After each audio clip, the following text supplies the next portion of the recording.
When Ford dropped the Mustang on the world back in 1964, it was more than just a new car. It was a cultural earthquake. It literally created a whole new category of automobile, the pony car, and it went on to become one of the most successful product launches like ever.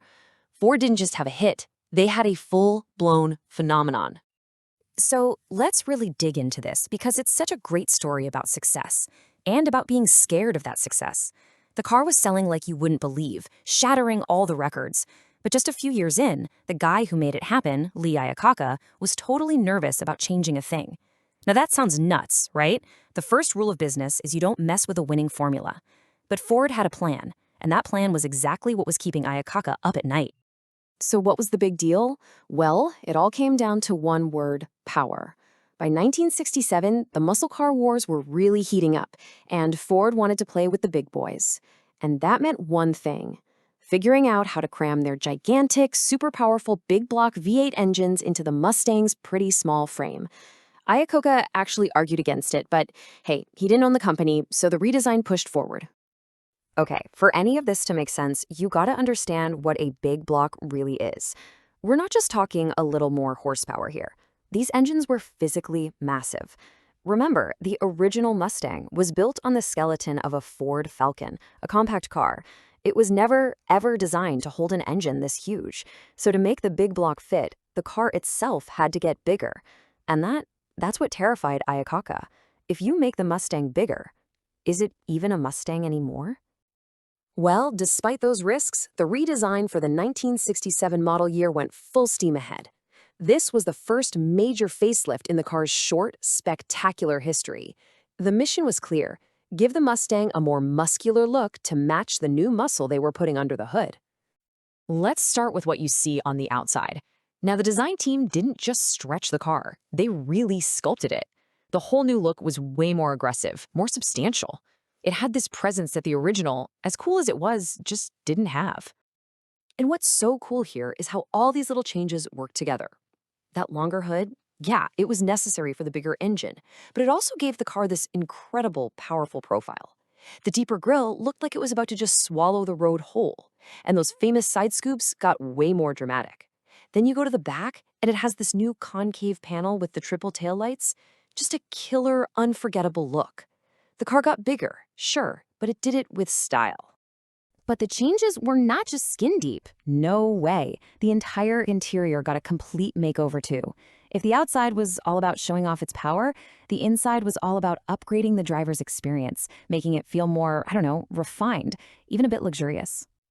The team really rethought the whole thing. Inside, you got this brand new dashboard with bigger, clearer gauges that were way easier to read. The seats were totally redesigned to be more comfy, more supportive. And get this, you could now get it with optional brushed aluminum or wood grain trim that made it feel like a much more expensive car. And just as important, they started adding new safety features, like an energy-absorbing steering column, which was a pretty big deal at the time. Okay, so we've got a bigger, bolder car, packed with power. Iacocca was worried, but what did the people who really matter think? You know, the critics and the customers. Well, the car magazines went absolutely nuts for it. This quote from Car and Driver pretty much says it all. I mean, they didn't just like the changes, they loved them, calling it a much better looking car and a clear improvement.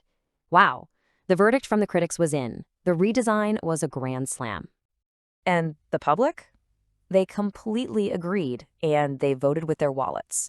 Ford sold over 472,000 Mustangs for the 1967 model year.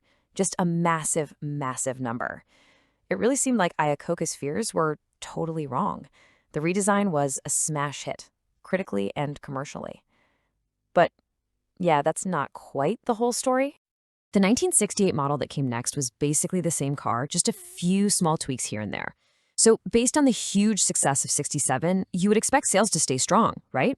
Maybe even climb a little. But that's not what happened. Something weird was going on.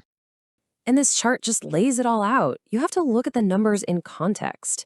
I mean, yeah, 472,000 cars in 67 is a lot, but it was a big drop from the all-time high of over 600,000 cars sold in 1966. And then look at 1968. The number falls off a cliff, down to just over 317,000. So even though the redesign itself seemed like a success, the Mustang sales were clearly and worrisomely heading in the wrong direction. So this is the big puzzle, right? You've got a car that the critics are raving about, a car that hundreds of thousands of people are buying, and yet the sales numbers are tanking compared to where they were. What on earth was going on here? Was the bigger, bolder Mustang secretly a failure? Did Iacocca actually see this coming? To solve this mystery, we have to kind of zoom out and look beyond just the Mustang itself. The problem, it turns out, wasn't really with the car. It was with the world around it. The car market in 1967 looked nothing like the one the Mustang was born into just a few years earlier. Just look at this. When the Mustang launched, it had the whole playground to itself. It was the only game in town. But its crazy success made every other car company scramble to build their own version. So by 1967, the market was flooded. All of a sudden, you had the Chevy Camaro, the Pontiac Firebird, a totally redesigned Plymouth Barracuda. Even Ford's own Mercury division had the Cougar. The Mustang wasn't the pony car anymore, it was just one of many. So here you have it, the real reasons for the sales slump. Number one, the competition was just brutal. In a way, the Mustang was a victim of its own success. It invented a market that was now eating into its sales. And then, to make matters worse, a 2-month-long strike in late 1967 shut down production, which was the absolute last thing Ford needed when fighting off all these new rivals.